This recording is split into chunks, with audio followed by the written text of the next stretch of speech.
And welcome to JFP Sports, where fantasy and sports talk lives. Well, Ricky, it is the end of week 2 going into week 3. All right, we got a big game tonight. The New York Jets are at the Cleveland Browns. But before we get into that, what did you learn from this past week? Because I learned a lot, but what did you learn? We'll start with you first. I was actually at the Jet game this past week. Nice.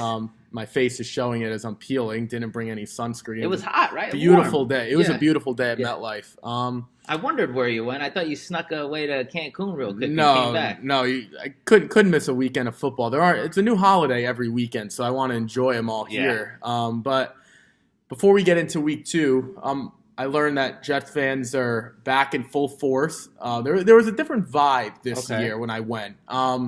Not too many Darnold jerseys, which I kind of expected there to be more of, but I just saw an overall good feeling. Usually Jet fans are drinking in the parking lots because they know they're going to lose.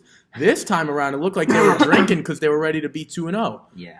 That obviously wasn't the case, and we'll talk about Darnold and a little bit more coming up. Yeah. But besides that, one of the biggest takeaways for me, two things, and it happened in the same game. Steelers took on the Chiefs.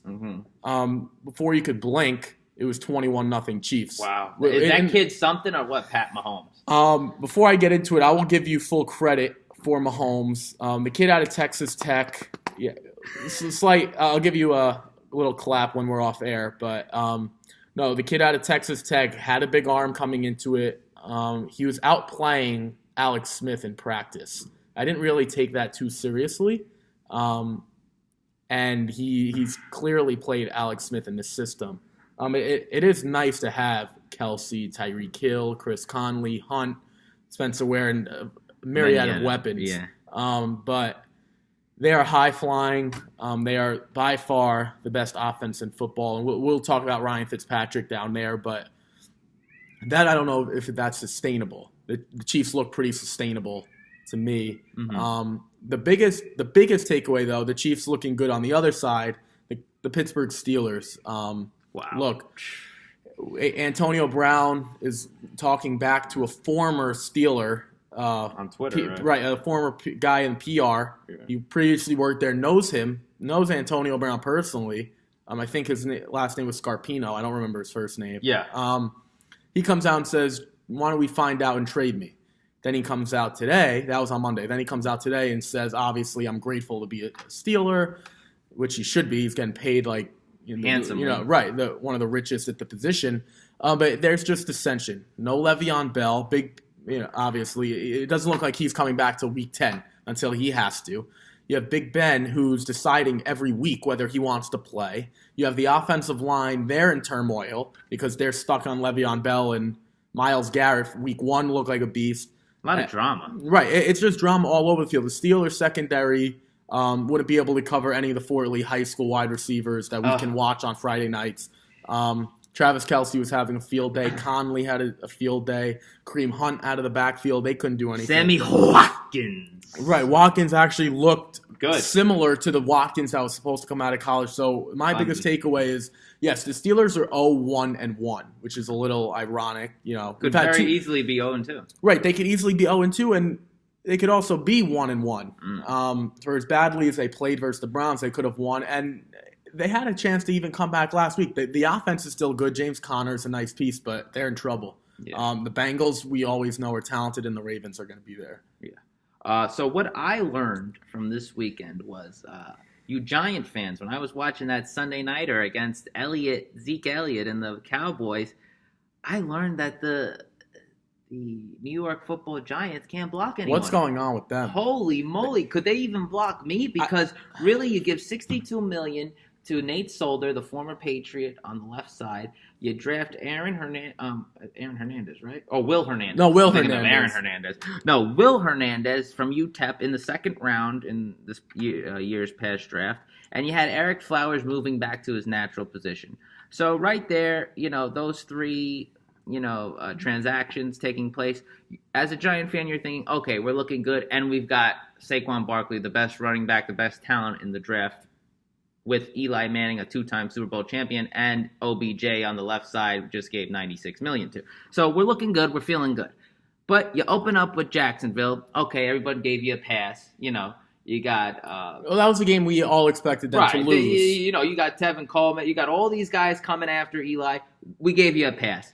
But now you did that against Dallas on Sunday night. You made DeMarcus Lawrence look like he was Lawrence Taylor.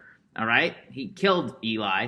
And then you had, the guys in the backfield. And where are the plays to OBJ? We just gave this guy 95 He wasn't targeted all that much. I mean, he had 5 receptions for, 40-plus yards. Like, it was... I have a few... Bad play calling. I have a few points to... For the first one, Nate Solder, I think he's looking more of a product of Bill Belichick and the Patriots. He doesn't look like the left tackle that's going to block Eli. Him and the coaches. Right, so that's one, and I think we're in agreement there. I think we're going to be in agreement in all, but I want to see if we are in agreement. Don't the Giants remind you of... They look like a bunch of 1970 Buicks, and then you also have Ferraris. Yeah. Right? It's like you don't have the reliable Toyota Camrys out there. Nah. You've got guys that are broken down, beat up, unreliable, and then you have the Ferraris, the Porsches, the Lamborghinis that can go 120. What they really remind me of is an S550 that has no engine. Because, you got all the nice weapons. You got the nice rims. You got OBJ. The tinted windows, you got the tinted 9 yards. windows. You got the traditional speaker, but the car can't move. Right, and that's to my second point. And my third point, push back if you think it's if this point should be pushed back on. I know this is a Giants topic, but Dallas almost did everything possible to let the Giants fight. It was 20-3. Mm-hmm. They give up a garbage time touchdown, fine. Try to take time off the clock, passes over the middle, sure. Then they give up the onside kick, give up a field goal. We were waiting. Dallas was like truly messing it up. Right, and that was so. The point I'm getting to is the Giants are 0-2, but fans will say we lost to the Jaguars by 5 on a pick 6, more or less, and we only lost by 7 to the Cowboys. Is that 0-2 record? Their point differential right now is minus 12. More, and if you at the beginning of the season, a lot of people would have said the Giants might lose their first 2 games anyway. Is it a worse situation than just 0-2? Is the point differential of minus 12 not really telling the full story? No, I don't think it does tell the whole story because I feel listen, now McAdoo's not there to blame. McAdoo's not there to blame. You have a new coach in there. Okay, is it a new system? Okay, I'll give him that. But I mean, you saw Eli was check down Charlie. I mean, if they gave Saquon the ball and they were going power O, trying to run the ball, he wasn't getting a lick. No, he couldn't move. I mean, fantasy owners, Barkley got your points based off of receptions. I mean, he was getting reception after reception after reception. 2 yards, that became 6. And that just tells you the rush was getting in Eli's face. The hurry-ups were unbelievable, and you just saw he was checked down Charlie. Boom, boom, boom. And that's what Dallas wanted because they had the lead the entire game. There wasn't at one point until the very end. Dallas was in control of that game the entire time. So they were like, if we give Saquon 5, 4, 7, we're not letting Odell get off. And that's really what the Giants predicate themselves on. Can they get Odell, Shepard, or Evan Ingram going? Evan Ingram had a nice game, but Sterling Shepard couldn't be found. Odell, not his fault, couldn't be found either. So I agree. But I wanted to see what you thought. The minus 12-point differential is not true telling because the Arizona Cardinals are minus 50, 60 something, whatever they are, and that is a true depiction. So sometimes we can't always go by the point differential. Both teams are 0-2. You could say the Giants were in the games. I don't really think they were. 2 points to make because, I mean, it's not saying that – it's just saying that the rush was so good. It's not saying that Dallas has such a great defensive backfield. I mean, can you name their starting corner?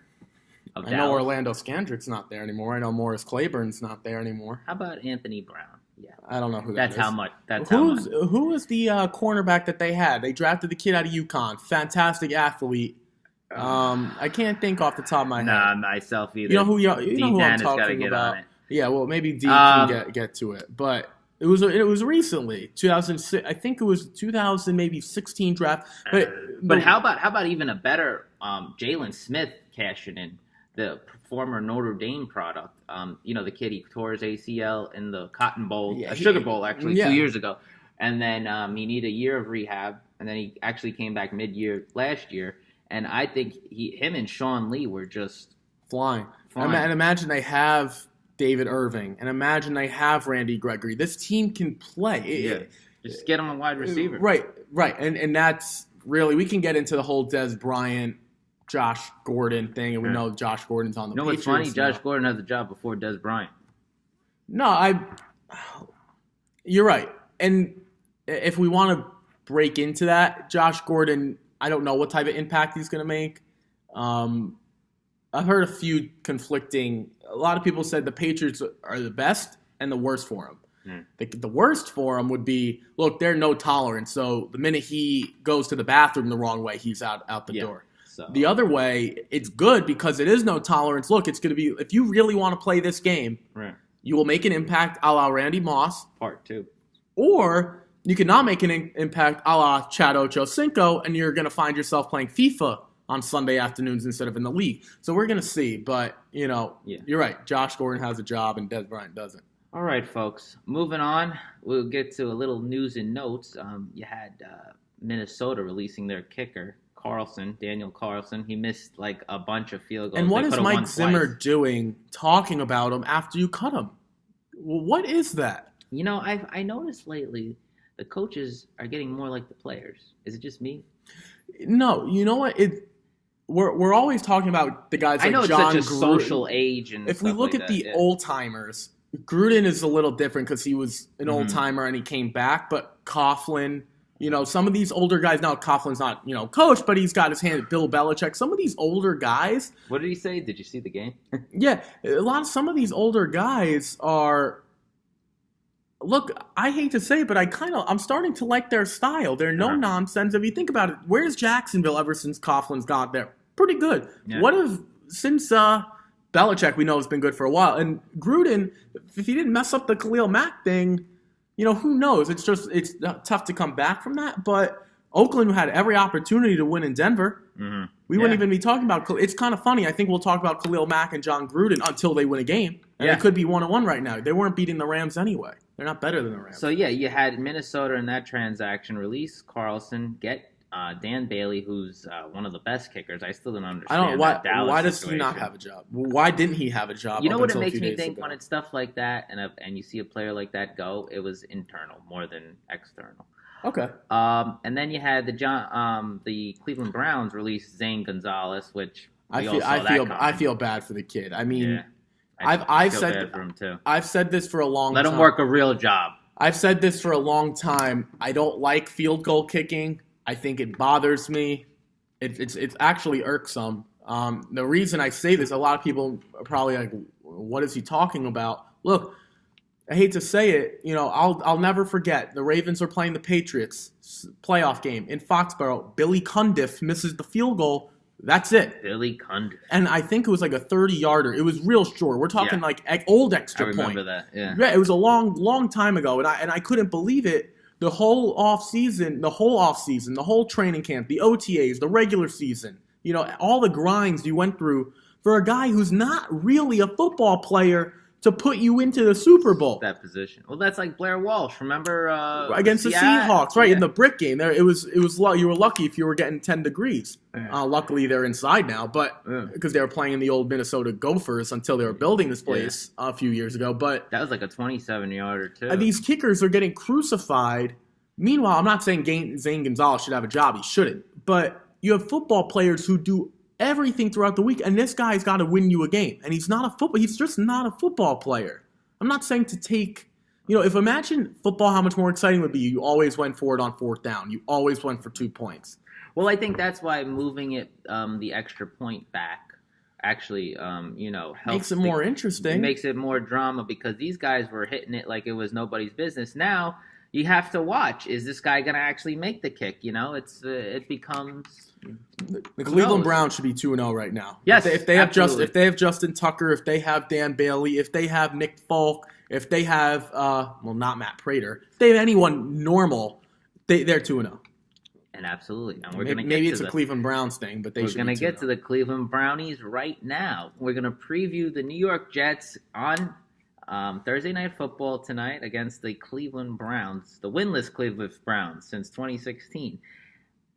Rick, If you were a New York Jet player, would you be disrespectful if you wake up and look at the lines and it says -3 to the Cleveland Browns, who haven't won a game in 2 years? Would you feel somewhat disrespected? I mean, you only lost to Miami. I mean, you showed, the country on Monday night 2 weeks ago that, you can play and you have a quarterback ascending possibly.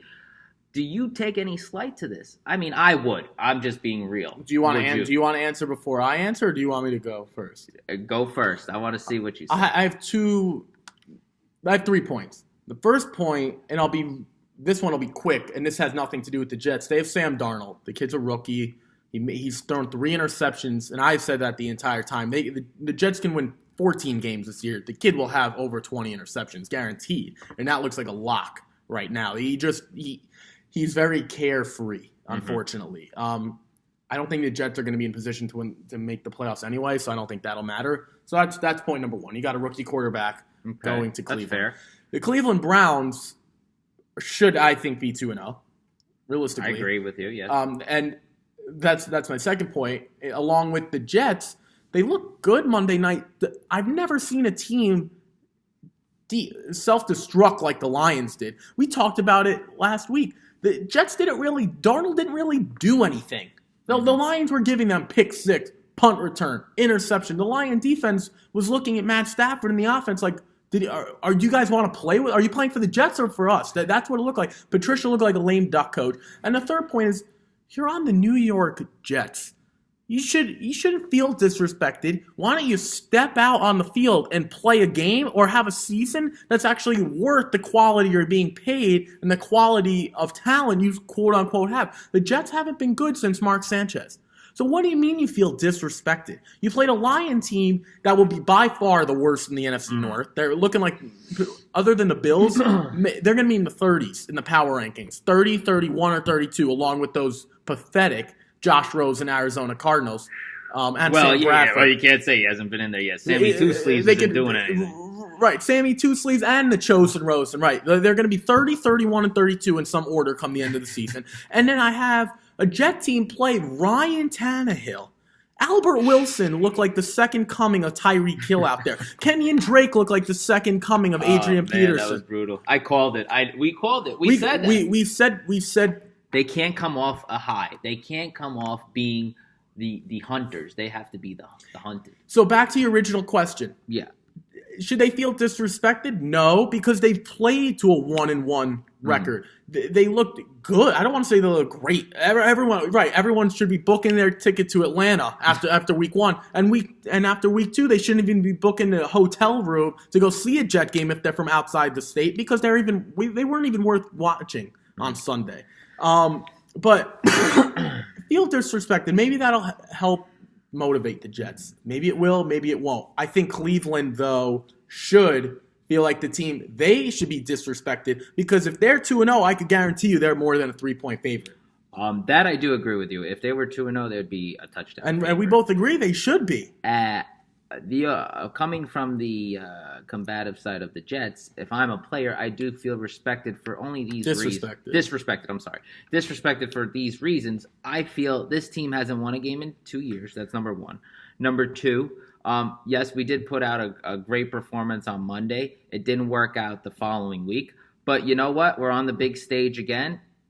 We won on the road once. We could do it again. And quite honestly, we have the quarterback. You guys, we don't know your answer yet. You got Tyrod Taylor there. Baker Mayfield is we don't know yet, so we can't, Well, we're not talking about Baker. Right, no, but I'm just saying the factors that lead into it. Right now, you would say the Jets are a little bit stronger than the Browns just looking at their record-wise. Record because it's 1-1 and 0-2. Well, 0-1-1. Right, but we're not. And also, too, but I do like the showing of the Browns. I mean, they did play the Saints last week, and they held them to. That was the point. The point I was about to ask you too. Right. If we look at if we want to look at the past, the Jets play let's switch opponents. The Jets are playing the Steelers at home, like the Browns did, and then they go to the Saints. The Jets are 0-2. Yeah. If the Browns have the Lions on the road and the Dolphins at home, are you not telling me that they're not at least 1-1, the Browns? Probably yes, because the Detroit looks that bad. And why couldn't they beat Miami at home? Yeah, that's.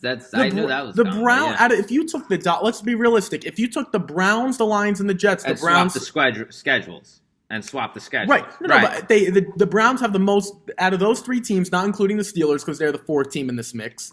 The Browns have the most complete roster out of those three teams. It's not even close. Right. The Browns have more playmakers than the Jets, and their defense is better than the Lions. I think the Lions do have some playmakers on offense, but the Browns can run the ball okay. Hyde and Duke, Johnson. I know they don't have Gordon, but Antonio Callaway looks decent, and Njoku looks like he's coming along. He's still getting targets, and Jarvis Landry's good. So at some point, the Browns will start to win games. Yeah. They weren't put, I think, at 5.5. I believe. Right. I mean, 0-1-1 is not. Again, we're talking about record. The Jets have a better record, but I don't know if they looked better. Last week, no. They did not look better. They didn't look that great. Week one, they looked dominant, but at the same time. But the Lions did it to themselves, though. But now you ask yourself, if you're a Jet fan, we've gotten to this point. After week one, everyone's on the high. After week two, now you're like, well, were we that good, or was Detroit that bad? I think it's a mixture of both. More so, Detroit is that bad. Right. That's what I'm saying. They go out to San Francisco. That's what I'm saying. Against Jimmy G. Now, listen, I love Jimmy G. At the same time, that team's who the not hell that is he good. throwing to? That team's not that good. That Niner team is not that good. No, absolutely. They're living off of Kyle Shanahan and him. And I know you like Matt Breida. I like him too. He's not that good. He's okay. No, but for fantasy opportunity wise, right? No, we're not talking fantasy. I'm talking about reality. Pure football talent. He's okay. So the Lions could find 20 guys better than him. Right, right. We could find, and some teams have 2 running backs that are better than him. How about Atlanta? Probably has 3 running backs better than him. Right. Right, exactly. So we could find multiple teams that have better running backs than Breida in real football, like we're talking talent-wise. So, look, we'll find. I think more answers will be given about the Jets team than the Browns team tonight. I think the Jets could. I think this is the way I look at it. I don't think it's going to be close. I think the Jets might destroy the Browns, or the Browns might say we've arrived, and the Jets might be looking at themselves like, are we really that good? Well, also too, I do like the fact that. You have Darnold. Maybe he has a little chip on his shoulder, and here's why.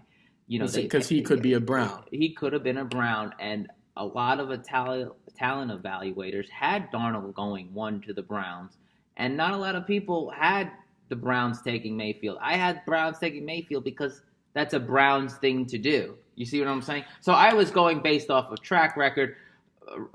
Professional talent evaluators are going off of pure talent. So right. I feel maybe Darnold could show them what they're missing. But at the same time, I see that stout defense and I see turnover. It's not that he can't do it. He doesn't look like the kid who that like this would bother him. Mm-hmm. Like Baker Mayfield, if you switch this around and Baker Mayfield was in New York, Baker Mayfield would have woke up this morning with his hair on fire. Headlines. Right. That's the difference. Sam Darnold's not going to provide that. And I love Darnold. Maybe he does have an internal chip, but again, if I hate to say it again, and I'm harking back to this, we talked about it last night off air. The Browns will force turnovers tonight. Guaranteed. They'll have at least one interception and probably one fumble. Well, if you look at it, Darnold in the past 2 games, if you just look at it without even reading the statisticular statistics, proof. Yeah, statistics. Jeez, I can't even get it out of my mouth. Yeah, it's so blatant. Darnold's averaging at least 1 pick a game. He had 2 last week. Right, 1.5 picks. 1.5 picks. The Browns lead the league in turnovers. Turnovers forced. For turnovers forced. Lead the league in 3rd down stops. And lead the league in hurry ups. So coming off. So let's get to it. Game picks right now. Short week. Offensive line. I can't stop seeing Brian Winters. I mean, he drives me crazy. And then Carpenter, another one who with the penalties. Short week. Home team Browns. Give me the Browns. I'm sorry. With the spread, or are you just taking them to win? The spread's 3. I'm taking them to win. But, no spread. So but you know what? I think they're going to cover anyway. So if I had to take... It's not... You say... now, give me a score. Uh-huh. And so you give me a score, and then I'll ask you the following question before I give you my pick. All right. I'm going to say 24-17 Browns. And is this like a Dallas Cowboy game where they're pretty much in control? Dallas versus the Giants, are they pretty much in control, or is it Cleveland scores that late touchdown with 2 minutes and it's really close the entire I feel like game? Cleveland's in control, but gives the Jets opportunities like the Giants received and don't take advantage. I think you're a Jet fan, so you're a little bit nicer. I think Cleveland wins by double digits. Wow. I'll go. So they're covering in your mind, say obviously. 24-10. Oof. Look, the only reason I go get that Cleveland D. The only reason I'm hesitant is because they're the Browns. I look at the Jets because they haven't won a game in 2 years. And I say the Jets suck. And I don't mean the Jets suck in terms of like what they actually have. Like the Jets always again, everyone was booking their Super Bowl ticket, then they come out and lay an egg. Mm-hmm. This like is usual. Right, and that's what the Jets do. They find ways to disappoint fans. The Browns have also done that, so that's why if we look at a basketball game, it's Colin Cowherd said this earlier today. It's like the Nets playing the Knicks in a way, but it's like in the NFL with rookies who have headlines, hype around right? The NFL, there's always storylines to games versus the NBA where you were making up storylines to try to find And so I'm gonna say Browns. And I'm going to say 24-10. 24-10. I think they get off to a good start. Your X factor for tonight. David Njoku. Wow. It's kind of ironic when you find David Njoku and you look at his box scores. Uh-huh. Not overly impressive, but he's tied the team in targets for 2 straight weeks. As a fantasy owner of him, I actually had Eric Ebron before week 1, and I dropped him. I got a little hard knocks. Do we blame you? Heavy. Yeah. No, well, right. Eric Ebron, he was the big kid out of North Carolina, never really done much. Bum. But he's actually done okay with Andrew Luck in the red zone, more than Jack Doyle. But again, you lead your team in targets, and eventually the production will be there. Who's your X factor for the Browns? X factor. We talk about rookies in this game. You got Darnold. You got. Don't tell me Denzel Ward. I'm going with Denzel Ward. Does he have a pick tonight? Pick 6. So let me ask you, and Denzel Ward interception or David Njoku touchdown? What are you likely to see more? I'm going to be real with you. David Njoku touchdown, just for the mere fact I believe the Jets still can't cover the tight end. Right. And number 2, as I lean into Denzel Ward, I thought this kid was a clown on Hard Knocks, what I saw. Get out of Ohio State. Yeah. Shouldn't have been. No one really thought he should have gone that high. Right. I didn't think he should go that high either. I run the card in for Bradley Chubb. But seeing what I've seen, it's most of this game is the eye test. Week 1, Antonio Brown, Juju Smith-Schuster. Week 2, Michael Thomas. No, he's been tested. A little Ted Ginn. Right. So he's been tested. And who does he get tonight? Quincy Enunwa. Who wouldn't even be third? He'd be a third. By the way, Jets fans, I do see a little Terrell Pryor touchdown tonight. I will say that I do see them again going home to Cleveland. A little fade route, but then again, what do rookies do? I believe they try to force the ball. I believe Quincy Enunwa is his favorite guy, and I believe Denzel just jumping the route and taking it to the house. It's kind of ironic, but I'm just being real. Denzel Ward plays with a chip on his shoulder. And he will play with a chip on his shoulder the entire season because a lot of people have said he shouldn't have gone 3rd overall. 4th, but yeah. 4th, excuse me. Yeah. Right, because it was Baker, Saquon, Darnold. Sammy the Savior. Right. Real quick before we hit the Giants, I agree. Denzel Ward might have a bigger chip on his shoulder than Sammy Darnold because Darnold, what is his gripe? That he went 3 and not 1? He still got 37 mil guaranteed. It was 1 or 3 because the Giants, we could say maybe they should have taken him for Eli, but they wanted Saquon the whole time. Mm-hmm. Sammy D really doesn't have too much gripe, and I think he's actually a better fit for the Jets. Yeah. Denzel Ward, a lot of people were saying late teens. What are you doing? Right. Well, right. What are you? Where Bradley Chubb? Right. You could have made a case Denzel Ward wasn't getting picked. Probably, Derwin James. Yeah, he probably wasn't getting picked to maybe like the L.A. Chargers pick, like that 17. Where Derwin James went. Right. Who's special? Who's going to be special? But right. No, I would agree. I think the Njoku touchdown is more likely. Yeah. But Denzel Ward, who seems to be a ball hawk, they're cornerbacks, they're coverage cornerbacks, and they're cornerbacks that make a difference. And don't forget about our boy from Jersey, Jabril Peppers. He's been okay. I think he's been a bust for what he was supposed to be, but he's still a solid football player. I mean, again, like Saquon's good. Saquon's not Adrian Peterson, and Well, a Jim guy Brown. I think they should really take the reins off of is Nick Chubb. I mean, I know a lot of people like Carlos Hyde, and he got signed to, a mini big deal there. But at the same time, you know what? To me, the eye test shows that Nick Chubb looks better the right best now. runner Right now, and if we're at the goal line, maybe Nick Chubb. I want Nick Chubb. I want David Njoku in there, heavy package. Maybe I do a then play you can action. Get a play action out of Maybe it. I get a jet sweep out of it and have Landry in there. If Njoku is scoring a touchdown, I don't think it's like a 40-yard touchdown where he breaks tackles. No, I think it's a play action. It might be a 2-yard touchdown. 5-yarder. I think I don't get why David Njoku's not on the outside when you're inside the 5. You could throw him a fade out. Now, he's not Rob Gronkowski, but could he not beat maybe not Tremaine Johnson, but could he not beat some of those guys? Like Jamal Adams is a guy like that is neutralized at the 5-yard line. There's nothing for him to do. Well, I love Jamal Adams. I'm one of the biggest fans, but you can only do those corner blitz, Sam blitzes so much because the Jets don't have a pure pass rusher, and this is what I'm talking about. The days of Calvin Pace and Sheldon Richardson and Jonathan Abraham from all those years ago. Mel Wilkerson. Yeah, before they gave him the money. Right. But yeah, we need a pass rusher. And yes, I love Leonard Williams, but he can't get off those two guys. What about Snacks Harrison? The guy used to take up 3 offensive linemen. Snacks. Yeah, no, he's on the Giants. No, I'm saying. But he wasn't the best pass rusher, but the guy took up the entire middle of the line. Well, yeah, he was getting that A-gap pressure up the middle. Which allowed guys to win one-on-one. Right. The problem is, what I saw a lot from the Dolphins were they had guys like Frank Gore and Mike Gesicki on the outside. They were just chipping.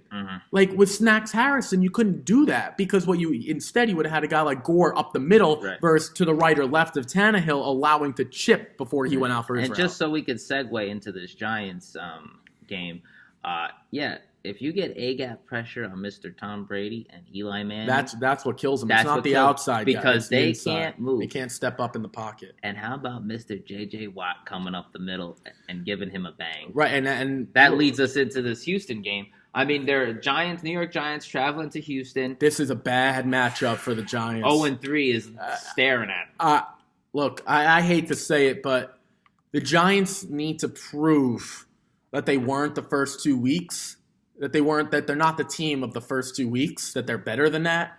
I hate to say Jacksonville's the most complete team in the AFC. It's not really all that close. Right. Bortles, I think, did he throw for 400 yards? Yeah, he did. Okay, so he threw for 400 yards. I'm not on a Keelan Cole. Right. I don't. Right. Still don't love those playmakers, but yeah, they're getting it done. Right, they're getting without it done. Leonard Fournette. Right, they got it done without T.J. Yeldon, who's usually total junk, got it done. Yeah. Look, the Jaguars are better than them, and a Dallas team who I think is mediocre played better than the Giants. So this is a if we leading into this one, Whitney Merciless, Jadeveon Clowney, J.J. Watt. Who's blocking that? Will Hernandez. If you thought the first 2 weeks were in the NFL, welcome to the NFL. Right, welcome to the NFL. Nate Solder, you thought you were blocking for Tom Brady. Welcome to the NFL. So give me your game picks for this matchup. Who do you like, and do you think because now it's sitting at 6.5, obviously in favor of Houston. I really don't think this is close. Wow, blowout. I know the Texans are 0-2. Look, they had the Patriots on the road week 1. Mm-hmm. And the way Deshaun Watson destroyed the Patriots last year, I know they didn't win, but the way they destroyed them last year, Tom Brady was up for the game week 1. And then the whole Bill Belichick thing, so he was up for that. And then Tennessee, I mean, Dane Cruikshank they had some crazy stuff going on there. No Mariota, they still lost the game. I don't know how. The Texans remind me a lot of the Bengals. Mm-hmm. Like, they're ultra talented. They have Will Fuller. They have DeAndre Hopkins. They have Lamar Miller. They have Deshaun Watson. They have playmakers, and they don't win games. The Bengals are winning games now. But it's time for the Texans to show me something, too, because you picked the Texans, didn't you, to win the AFC South? I mean, to a wild card spot. You picked them for a wild card spot. I'm sorry, because we had the Jaguars. Yeah. I, on the other hand, wasn't the biggest fan. I said they were a team who was going to put up points. Mm-hmm. Through 2 weeks, they haven't really done that. So yeah, it's a test. I think they're gonna. I think it's a bad matchup for the Giants, and I think the defenses do a decent job. Even with the Giants' woes of not blocking, I'm gonna take the +6.5 here. And I'm but not win outright. Are they winning outright? I think they got a shot to win, and here's why. Outright. Because, okay, Shermer, great play caller in Minnesota. I believe they're gonna. Can't fix the line. So what can you do? You could bring Ingram. You could bring those tight ends. Chip off J.J. Watt and Clowney. Put Eli. You're gonna see people. I'm telling you, you're gonna see Eli more in the shotgun. Some pistol. All right, little RPO, but. This is going to be a huge game. You can't run RPO with Eli. There's no threat of an RPO with Eli. He can't move. But, I mean more so of Barkley jet sweeping coming around. I believe big day for OBJ. Because though Houston could put that pass rush on, if you get the ball out, OBJ, drag route, I believe he could burn their corners. They don't have great corners. You saw the Titans with Blaine Gabbert were burning them.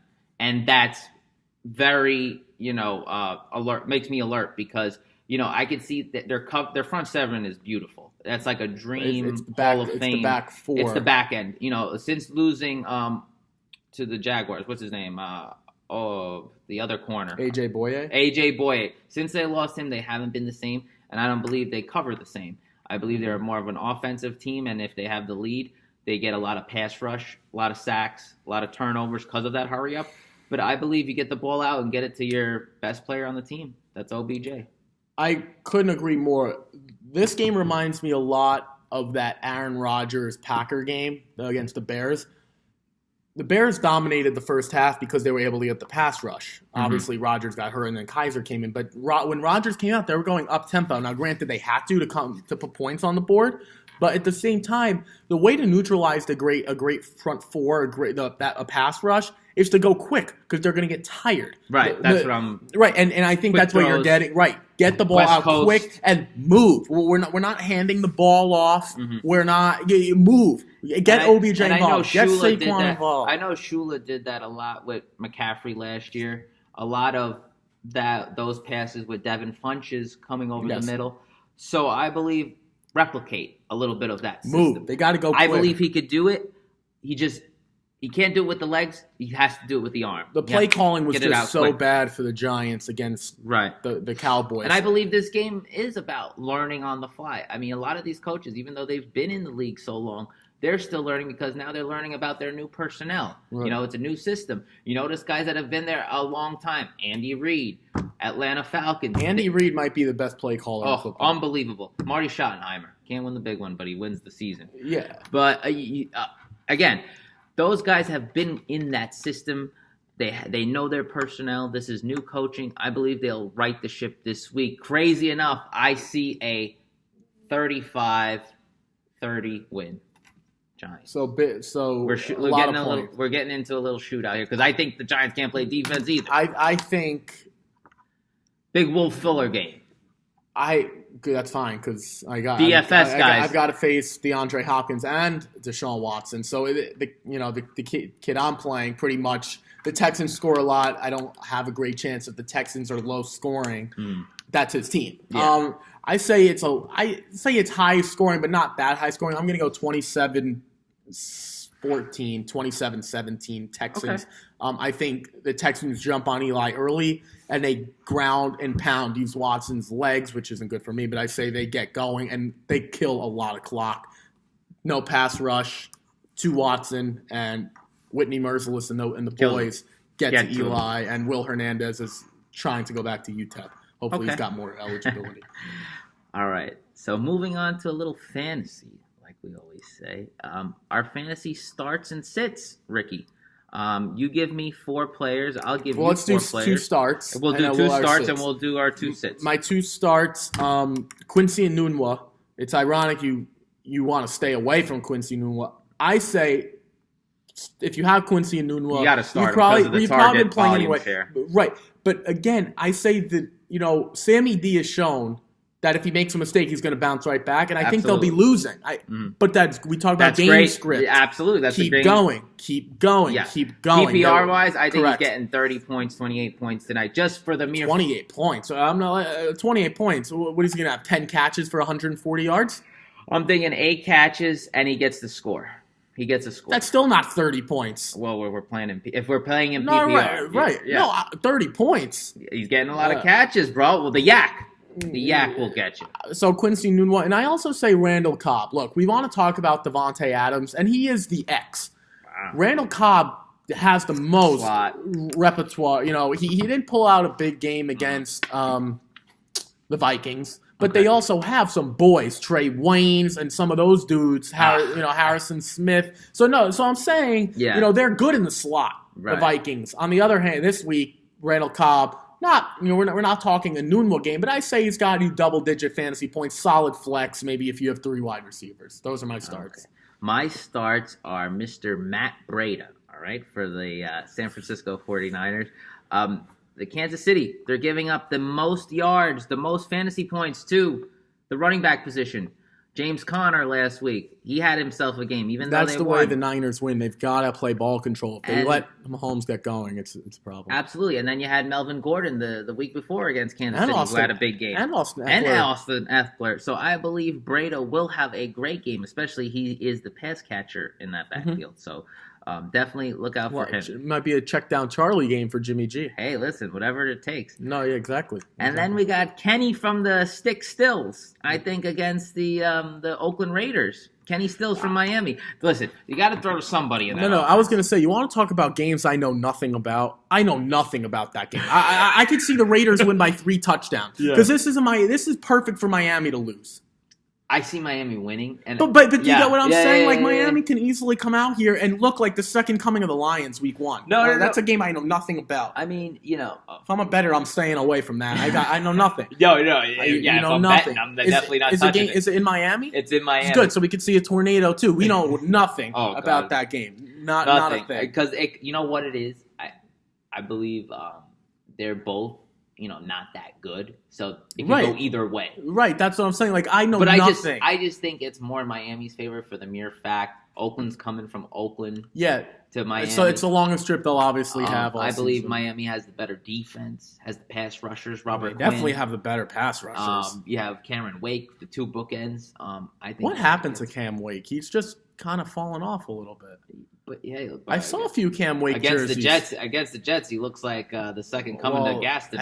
Everyone looks like that. With the Jets O line, but no, I like Stills. Yeah, Kenny Stills. They got to throw somebody. Right. Who are your sits though? More importantly, I think when we do this segment, I think the guys to stay away from are always more important than the guys to go with. Right. Exactly. And my guys to stay with Corey Davis. I mean, Corey Davis, Titan of Tennessee. What did I tell you about? They're going. Well, hey, listen, you're going against Jacksonville. A lot of people. No. But what I'm saying is the Titans are one of those teams like you were like Derrick Henry and Corey Davis. But Derrick Henry and Corey Davis. Okay. No, and Corey Davis were the guys to look out for. All of a sudden, it's like Deion Lewis and no Delaney Walker, who's not Tajay Sharp. Tyrod Taylor. Oh, Tyrod Taylor, yeah. Those are the guys score. It's just like the Titans do everything you don't think they're supposed to do. They're not a fantasy good team. You want to stay away from teams like that. And if Mariota doesn't help them. And he's going to see a lot of Boye, a lot a lot of Ramsey. No, yeah. If you're the Titans, this might be a long week for the Titans. That's like stay away from anyone. Game. Unless, stay away from. And my other sit is Royce Freeman, a guy that was hot going into this year's draft. I mean, you had people taking him in the 3rd round in redrafts. 3rd round because they were because people were saying, okay, is this the next Kareem Hunt, Alvin Kamara? And right now, he's losing touches to Phillip Lindsay. That's number 1. Number 2, he's going against the Baltimore Ravens, who have a good run defense. I think the Ravens get back on track versus I think they blow them out. Yeah, this might be a bad Denver coming across the country, not Oakland to Miami, but this doesn't set up for the Broncos. I say a good day for Mr. Smokey John Brown. We talked about this the other night, and I forgot. Who did you ask me? John Brown or who? I asked Ricky this question. I forgot who into waiver Wednesday. Right, and I said to him, I got 1 waiver to put out. And I would like just the best player, but I would like to have another wide receiver. And it was either Smokey Brown for me or Calvin Ridley. Now, Calvin Ridley is more of a downplay, future. What if Mohamed Sanu gets hurt? What if Julio Jones gets hurt? or Don't say that. everybody gets worked into that offense. Right. John Brown, I feel, is the best pass catcher in that offense. He's not the most reliable. No, not the most reliable, but the most dynamic. Yes. Because I feel, maybe I used the wrong words, most dynamic. Because Correct. I feel if I had to get a third down, I'm going to Crabtree. But correct. 3rd and 5, I want Michael Crabtree. But if I'm a 1st and 10 midfield, I just got a big first turnover, down. a big turnover, and that's usually when teams take shots. Do a little play action to Buck Allen, and you can hit John Brown on a post. Absolutely. Take it all the way to this, all the way to the house. Torrey Smith has never, and that was a good call on that one. Ricky had compared him to Torrey Smith. Flacco's always been looking for that guy ever since Torrey Smith left. John Brown, look, I hate to say it, but if you look at the Ravens' offense, they've been putting up points. They did it. I know they were forced to against the Bengals, but they blew out the Bills. Put up, I think, a 50-something spot.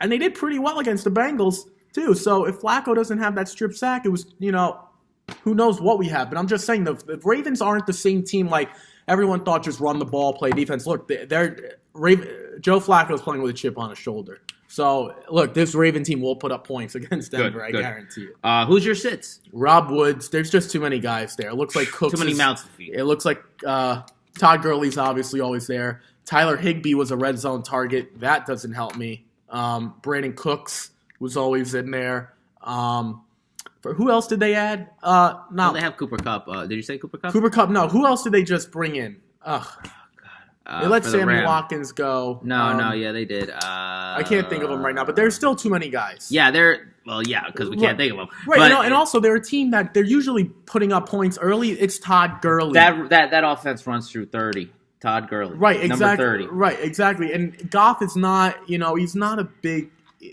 I liked Rob Woods last year when they didn't have Cooks. Cooks is more dynamic. And Antonio Callaway, look. Oh, Antonio Callaway is your other sit. Yes. A lot of people are probably going to want to jump on him because of Josh Gordon being out. Look, Tyrod still doesn't have that big arm. If he's looking for Jarvis Landry, to me, is Michael Crabtree. 3rd and 5, big first down, go get it. I think Njoku might be a guy in the red zone. Antonio Callaway is a lesser version of John Smokey Brown. And the Ravens are willing to go deep off the play action. The Browns are a little more let's 15-yard, 20-yard passes. So Antonio, it was like a 4th down play against the Saints team. Like, if we want to really talk about the Saints, they have Marshawn Lattimore, and that's about it. It wasn't that great. So those are my sits. All right, Rob folks. And so that's our starts and sits for the week, and in week 3. Now we move on to our last segment. All right, Rick, if you had $100 this weekend, you're going to the Meadowlands. You're going to go put a nice little wager in on week 3 football games. What game are you taking and why? I'm going to take the Seahawks. They look decent in the second half. We say this all the time. Why don't teams just go no huddle more often? Just go. 2-minute drill. Just move. Just substitutions move. Right. Out of the way. Just go. And Khalil Mack and the boys got tired. Just move. And I think this Dallas team, they won't have Randy Gregory back. They still won't have David Irving. DeMarcus Lawrence still. DeMarcus Lawrence is good. But again, just move. I think this is a coming out party for Chris Carson. Wow. Okay. I'd not like 100 yards and 2 touchdowns, but I think he finally shows why Rashad Penny is not playing. Second on the depth chart. Right. I think Russell Wilson gets going. I don't know. I don't think Doug Baldwin will be back. I do like the kid Will Dissly though. When Jimmy Graham first got there, this is a little similar. Target's got to go somewhere. Yeah, right, exactly. And I obviously am a little biased. I picked them up because I had actually David Njoku, so I'm still going back and forth. But look, I think Russell gets it done. See, these Seahawks don't go 0-3 very often. They don't look. They're not an 0-3 team. They're not that great, but I say they get it done. And so I you're told taking you the -2. -2, right? I apologize. Didn't mention that. -2. We actually started at 3, went down to 2.5 and to 2. Dallas. Like that, the Dallas played the Giants, and someone had to win that game. I don't think Dallas was overly impressive either. So Seahawks -2 at home. Okay. At home. My pick for the weekend. Listen, people, it's a no-brainer. You go and you put. I'm not saying put your house on it, but you go put the pesos on the New England Patriots. Have you ever seen the Patriots lose 2 in a row? When they lose one, they act like they somebody stole their mother. I think they're gonna go out at like 68%. And who are they playing, Rick? Who are they playing?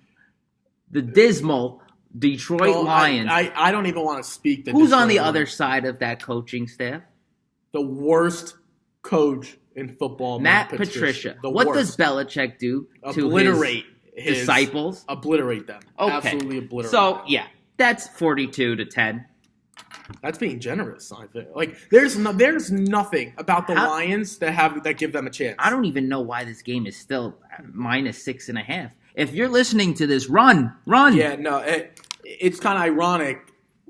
We don't even sometimes look at the Patriots because you assume they're going to win and cover. So I kind of glossed over and I said, what team? I always try to pick the teams with motivation. Yeah. If Seattle doesn't have more motivation Nobody's got more motivation than Tommy 12. Right, TB12. but TB12 also has motivation. They just came Josh off. Right, you're trying to infiltrate. This might be I wouldn't play Josh Gordon, but this might be a type of thing where Josh Gordon might be on a 40% snap count. He might do some things. You can't start him because you don't know what type of snap count he's going to be on. But look, maybe this might be a decent start for Matt Stafford in terms of fantasy points because they might be down so much. The game script. Well, right. You see, I have Marvin Jones Jr. going, and I'm going to play him. You know why?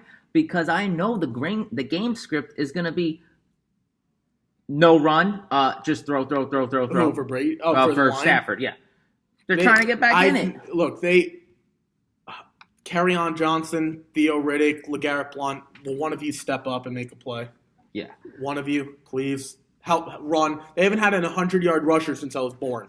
One time. Maybe this week. All right, Ricky. So Thursday night. It's Thursday night. An hour and a half to go till game time. Your pick is the Cleveland Browns. 24-10. Okay, I am Cleveland Browns 24-17. And that's coming from a Jet fan. And this is coming from a Jet fan. I just want to keep it always 100. I'm a football fan first.